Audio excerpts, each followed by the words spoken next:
I think we've publicly talked about our viewing panels in market now for quite a few years. So with the launch of Sky AdSmart, we announced that we had a 500,000 home viewing panel in the UK. That's every single second of viewing across the Sky platform. So that's every single channel, programme, spot, sponsorship and promotional ident we capture on a daily basis.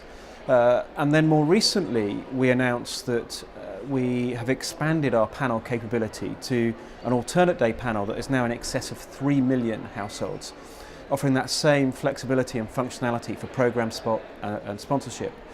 For us it leads us to a number of different product launches and evolutions. So quite clearly having that level of data allied with our understanding of customer journeys across platforms, as customers access content on the Sky Go platform, Sky Sports app, Sky News app, and of course, third-party data sets really allows us to understand customer journeys across multiple platforms and indeed serve ads as a result of that. So for us, it drives the innovation in our business. It also helps us collaborate in market. So we have openly shared data with Barb. Obviously it's on an aggregated and anonymized basis, but Barb is, if you like, the Nielsen equivalent in the UK, a panel that measures and very successfully measures TV viewing data in aggregate across the UK marketplace. But over time we've been sharing with them viewing data from our 500,000 home panel to allow them to understand in much more granular detail movement between channels and programmes and spots. And so for us, it's really important that we as a market, as a TV market, collaborate and combine for the efficacy, for the benefit, if you like, of the total TV market. So Jimmy, there's a lot of talk here about the transformation of the television business, top to bottom, new platforms, MVPs as platforms, MSOs as platforms, digital players as platforms. Tell us sort of the evolution of Sky and what the platform of Sky is globally and where you see it going, and maybe some lessons to be learned by others. So I think there are some very clear differences in the UK and indeed European market to other markets around the globe. So one of the big differences about Sky is that we're a vertically integrated platform.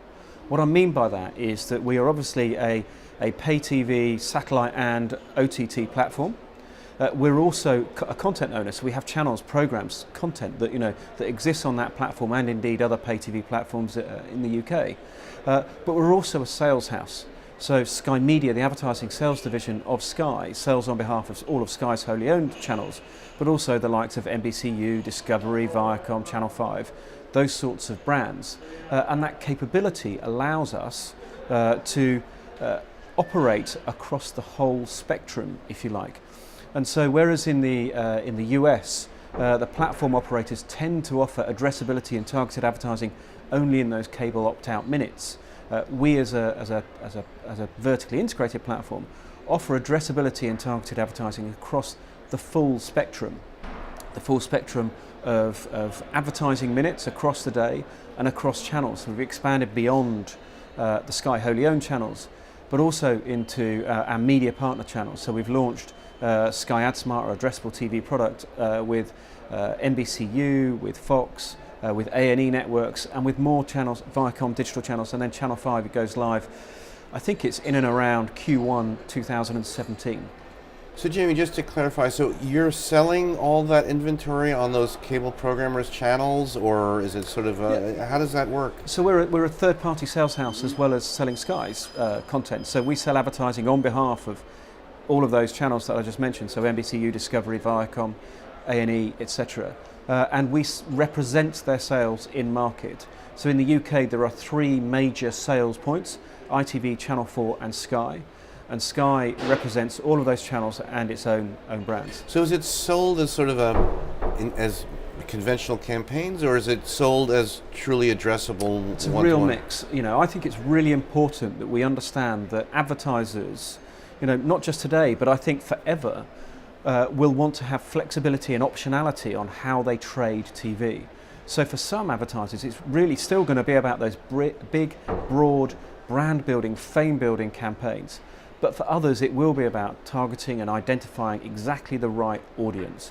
And so at Sky, we passionately believe that we need to face the market with a real range of trading and targeting opportunities and not just a one-size-fits-all. Great. And finally, just give us a quick update on some of the global expansion, what's going on and what might be next. So I think for Sky, we have a very clear strategy in our advertising proposition. But really what it's about for us now is making sure we have consistent advertising propositions in all of the markets we operate in. So today we operate obviously in the UK, but also in Ireland, Italy, Germany and Austria. And our plans are to have those same advertising solutions, whether it be Sky AdSmart and Addressable, whether it be Sky Advance and our cross-platform capabilities, whether it be our data analytics and planning tools, or whether it be programmatic, in all of the markets that we operate in. So for example, AdSmart is in test now in Italy with a full external launch happening over the coming months. We go live for AdSmart in Ireland in Q1 2017, so just around the corner. And then of course we've got Germany to follow at a later date.